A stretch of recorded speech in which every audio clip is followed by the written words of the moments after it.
Welcome, guys. Welcome to another episode of the Personal PR Show. And today we're here with Clare. Oh my God, I'm so excited to have you here. You are a celebrity. Oh, I Oh don't know my about God. that, but Let's thank talk you. about it. You Oh know my what? God, Clare. Yeah, in Yes. Canada, perhaps. Yeah, I wouldn't say celebrity, but well known for organizing and productivity for sure. Yeah, this is amazing. By the way, I'm going to include the Zoom link in our chat in Amazing. the Facebook Live. So Clare, welcome to Switzerland, all the way from Canada. Whereabouts in Canada are you? Right in Toronto on the west end of Lake Ontario. So it's a beautiful neighborhood actually with parkland and a pretty short ride into the city when you need it. Wow, that's amazing. And yes, so do we should we mention how we met? By the way, we met through our common friend Robbie Samuels, who is like, I don't know, to me he's a star, and he has been here on this show as well. He was talking about, of course, super connecting. He's been here on the show twice, once super connecting, and the other time he was showing us how to basically facilitate groups, which is one of his areas of expertise. Exactly. So shout out to Robbie. Thank you so much for connecting Clare and myself. Exactly. How did you guys Yes. meet?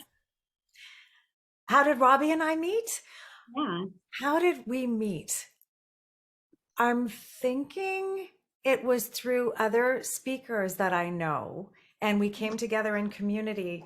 And I'm telling you, the more time I spend with Robbie, the more I learn, not only with the information he shares, but the way he models everything he does. He's just such a delight to know, and I know him much better now because we mastermind together, which is pretty incredible. And yeah, he's just one of those people that, I mean, I think he's writing his third book now, and a fount of knowledge. But really pay attention whenever you're in Robbie's presence to the way he's running thing is a whole lesson in itself. Yes. Exactly. Even if he doesn't get on a meta level to teach us something, just observing him is enough. You're so right. Absolutely. That's what I'm Yeah. saying. There's two levels always. It's what he's talking about and how he's talking about it. It's just so inviting. Yes, absolutely. So shout out to Robbie, and thank you so much for bringing us together. And hopefully we'll have him on the show again soon. There are so many topics, to discuss with him. He's an expert in so many areas. But let's talk about you today. This is amazing. I'm still so excited to have you here. So Clare, would you like to maybe introduce yourself? How about that? Should we start with that? Sure, I can. So I'm most well known for being someone with an deep expertise in productivity. I was in Canada for quite a while, sort of the Marie Kondo in Canada before Marie Kondo came around.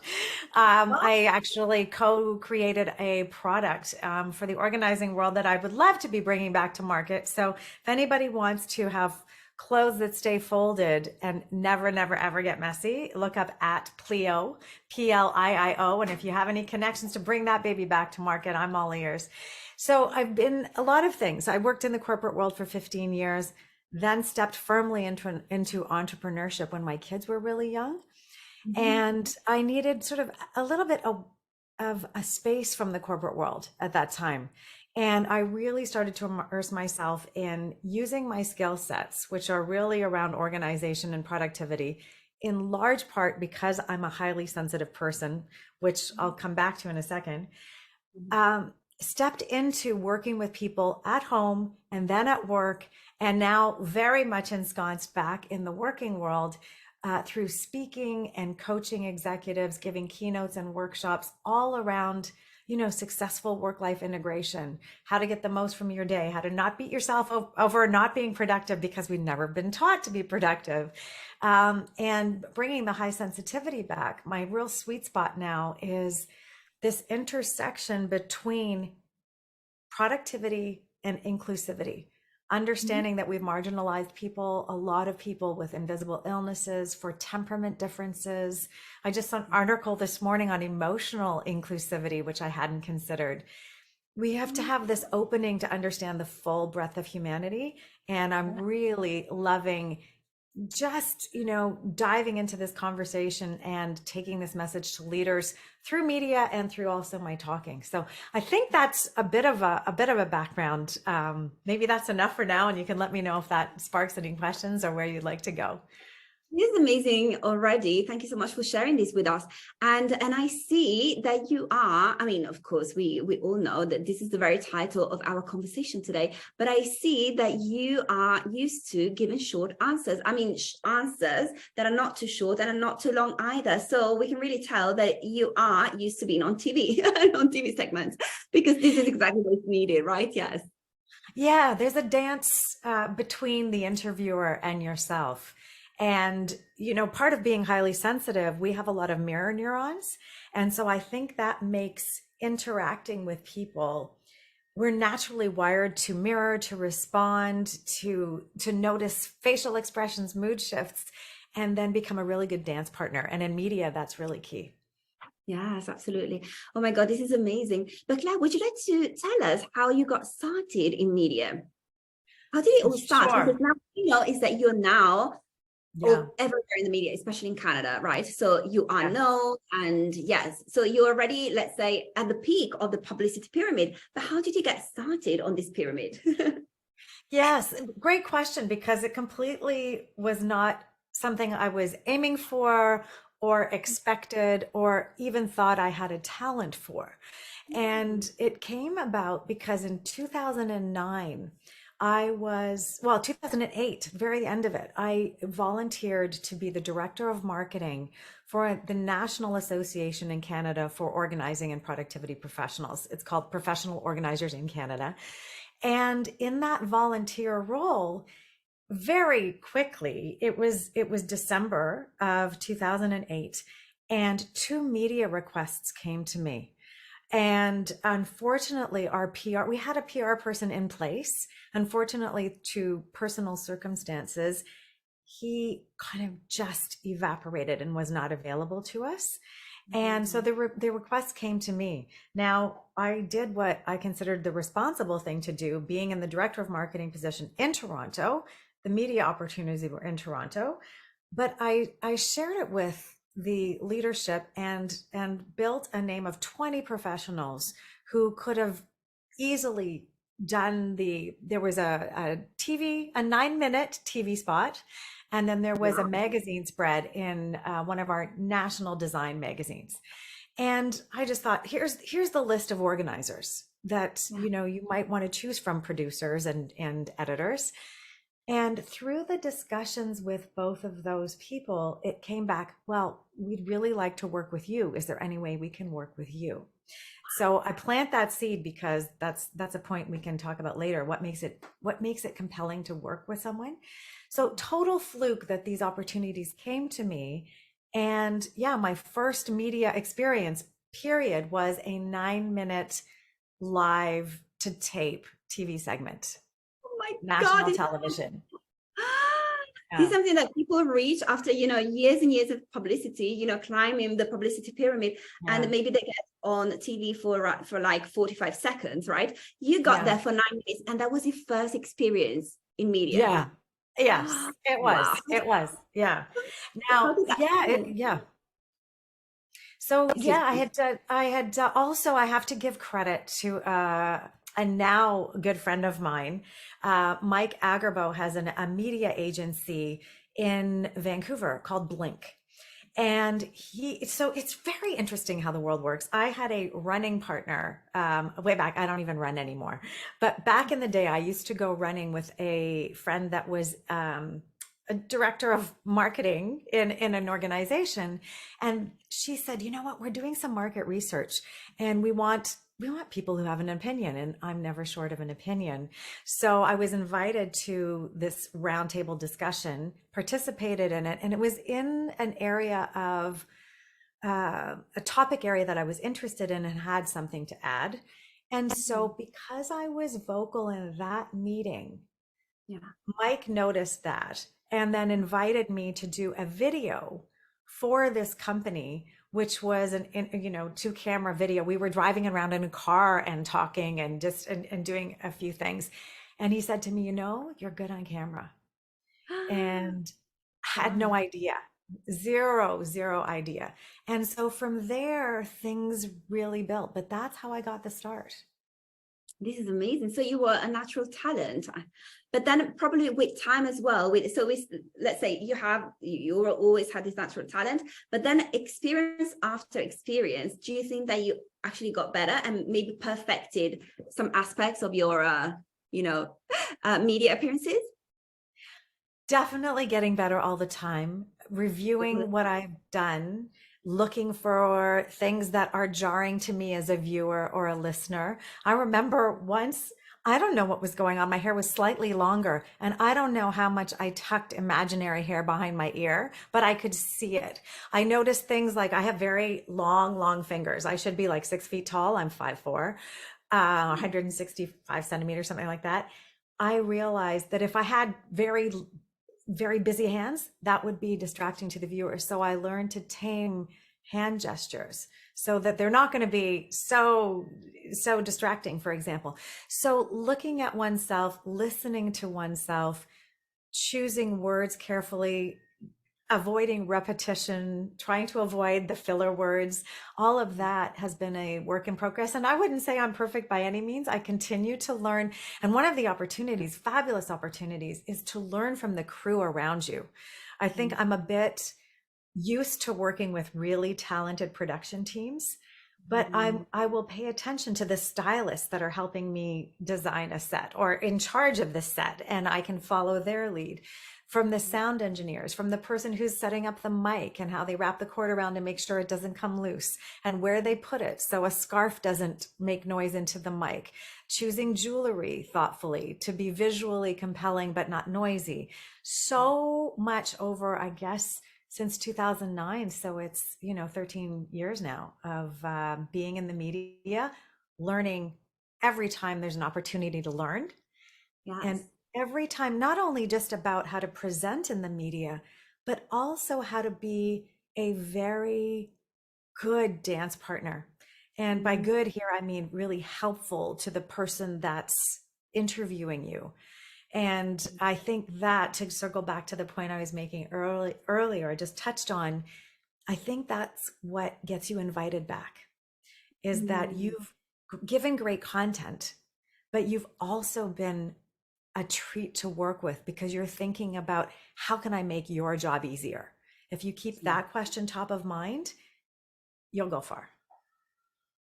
Oh my God, I can confirm this 100% because right now you're making my life easier. Conversation, exactly. This is amazing. And by the way, you mentioned that you learned to choose jewels, for example, that are not too loud, not too noisy, but are still visible and still contribute, of course, to your personal brand. Now, I have a question regarding a piece of, let's say, accessories, which is your glasses. They stand out a lot and I love them, right? I love glasses and I love glasses stand out. So when did that start? Have you always been a person that, wears, let's say, outstanding glasses? No, not at all, actually. I fell in love with the company. It's pre-pandemic. So I would say, I'm guessing it's 2019.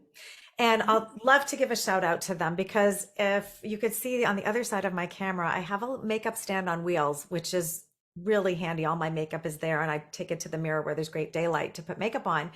There are 7 eyeglass cases there, all from this company in different colors. And so these are my all-time favorites. And this was a specialty edition color. I love it. But I have pink, white, purple, wood-toned, red. I have lots of glasses. They're all the same shape. They're all, they fit me really well. The company is Dresden. They're out of Australia and they only sell right now, I believe, in Canada, New Zealand, and Australia.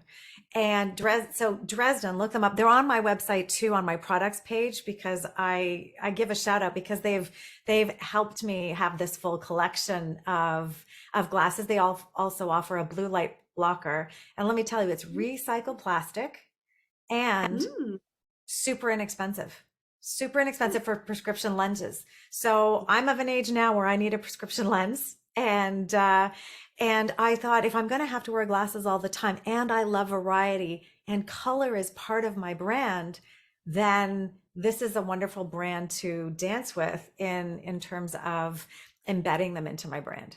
Yes.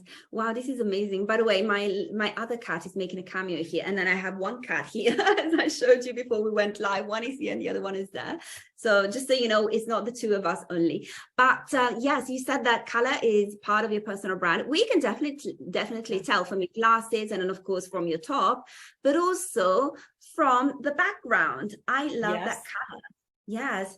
Pink, like shocking pink, and it's perfect, like the cushions as well, and the wool. So when did you, okay, let's get into personal branding for a second. When did you discover color and decided to make it a part of your brand? Because this morning we had a conversation. I don't know if you've ever heard of this name, Carol Hampshire. She's the visual, like the brand designer, visual brand designer for coaches. Like every coach in the space where I'm at in the industry, everybody wants to work with her. She's very premium. She's very expensive as well. She's had she has had a career of 25 years. And so she serves thousands of coaches. And so many want to work with her. It's incredible. So she was telling us how she gets the essence of a personality, of a personal brand, and how she's able to translate this into, visuals, basically. So shapes and colors and types, meaning fonts, right? Yeah. So, thinking back at the interview that I had this morning with her, this morning, Central European time. Yes. When did you decide to make color such a strong part of your personal brand? Love that question. It takes me back when I first incorporated my company and was starting to build the brand. This was 2009. And I was thinking, the company name is Stream Life. So all one word, it's like streamline your life smushed together, Stream Life. And I was thinking really based on those words. So stream blue and blues and greens. And it just didn't sit with me. Those aren't my colors. I can do a bright turquoise. I can do a jewel tone sapphire, like that kind of, or royal blue. But as far as the colors I love, I've loved pink and orange for a long, long time. And it was the second iteration of my website when I decided to shift away from just doing the organizing and productivity piece and realize this was Mike's advice. He's like, you are the brand. He's like, you are the brand. You need to play up Clare Kumar because it's great you have an organizing business, but you have a brand. And so when I thought about that, then it was then building in my colors, and it's natural to me. So this is just the clothes that I like. I like to wear bright colors. And in my space, I chose this color because I love it. This is Benjamin Moore's Peony for anybody who's curious. I have, just on that quick thought, I have had TV producers fall in love with the background. Oh, we want to see the pink wall again. I've had people say that. And I've had people in social media say, send me pictures back saying, I just painted my living room this color, or I just painted my bedroom this color. So I know it's not for everyone, but when you're coming across to the world and you have some thought about the energy that you want to convey, if you're a speaker, you don't have to be loud in your face so fast, just overwhelming people, but you can inject energy in such a way that it invigorates people. And that's what I'm trying to do with the glasses and the color. And it's just me being me. Yeah, absolutely. I mean, your personality is energizing, and then of course, everything around you is energizing as well. So the whole image that we see on screen is totally energizing. And I admire you for having the courage. Actually, it doesn't even take courage for you, but to a lot of people, it takes courage, to wear color and show color. For example, me, I'm always wearing black. I'm always what I can do most is basically to have like this coral red is my favorite color. I have coral red nails usually, and then see here. These little triangles, they are red. Yes. So I can't, this is, and a little bit of gold. This is what I can do. This is the max that I can do. So it's interesting. Just on that thought though, can I just add that when I was about 40, I recognized the power of color when I walked in a room to shift the energy. Yeah. So if you want to be memorable, black is safe, but it doesn't stand out in a room. If you Yeah. want to be like, I used to go to trade shows. I have this emerald green jacket. It's what I wore on television first. I can go to a trade show where people are trying to sell to me, Yeah. and it's such a conversation starter. I can end up selling to them because it's been such a conversation piece. They're like, "Oh, great jacket."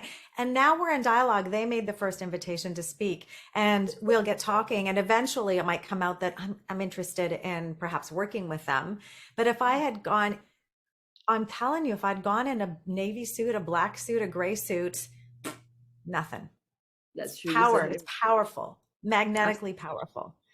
definitely, you're Sorry, totally and right. sorry I interrupted you. So please, I'm Not at all. Usually I play with shapes, but yeah, but certainly colors stand out much, much more. Thank you so much for this advice. So please, guys, note this down. We have so much to learn from Clare today. And Clare, we know that you are a productivity expert and thought leader. So if we, for a few seconds, divert this, like hijack this conversation into productivity, from media relations into productivity, what is, oh, sorry, my cat is crying. As you can tell, as you can see, is here. So what do we need to know? Maybe 3 things that we absolutely need to know for productivity. Oh gosh. Okay. I know it's Number difficult. 1, productivity is personal. Yeah. So you need to know what works for you.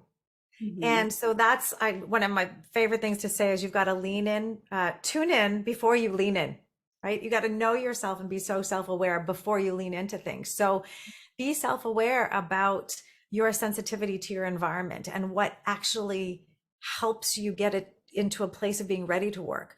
So knowing yourself, also respecting your humanity, right? I have something I call productivity table stakes. This is about the well-being part of productivity. You cannot bring a not rested, not fueled body, mind, spirit to your work and be most productive. So you have to understand what you need with respect to, I have 8 different areas in the model that I built and talked through. And some of them are obvious. Yes, I need good sleep. I need to move. I need to fuel. But there are 5 others that I think are really important to know on a daily basis. And so that's number 2. Number 3, I think, is to really recognize that productivity is something that we haven't been taught. So do not beat yourself up if you're not feeling like a productivity rock star. It's something you can learn. And so I invite you to explore. I have tons of free content. If you want to just, if you have a specific question, let me know. One of the things I would just say to bring it back to media is that whenever I get a question, and it's normally from media or maybe it's from my audience, it always prompts me to think more deeply about something. And anytime I respond to a media article, I try and turn it into content that's useful for my audience as well. So I really welcome the new questions that come to me. Oh my God, I love them as well. Like once a month here in this group, I do a Q&A session. And of course, because I want to help people, but also because it's so important to me to get, to get intelligence and see what is actually relevant, right? Yes, yeah. Totally. This is a 2-way street.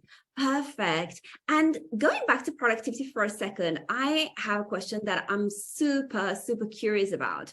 So Clare, what does a typical day look like for you? The typical day of a productivity expert. Oh my God, like this is a dream for me, a dream question. Like this is such a privilege to be able to ask this question to you. Oh, I love the question. And so I'm going to link it back to those 3 things that I said. Like productivity is personal, understanding yourself. So for me, I like novelty. I like variety. So I don't like every day to look quite the same, but there are, and I'll link it to step number 2, the productivity table stakes. There are anchors in my day that I must have, and then I can be fueled to have a great day. So to give you an idea of what some of those anchor things are is I do my utmost to not have to use an alarm to wake up.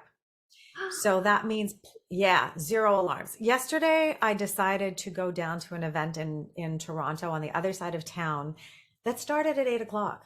So I gave myself an alarm for 6:30 to be up to be ready for that. But normally no alarm. And so that means designing your life so you can get enough sleep overnight and have a bit of time to take more if, for example, your night was interrupted.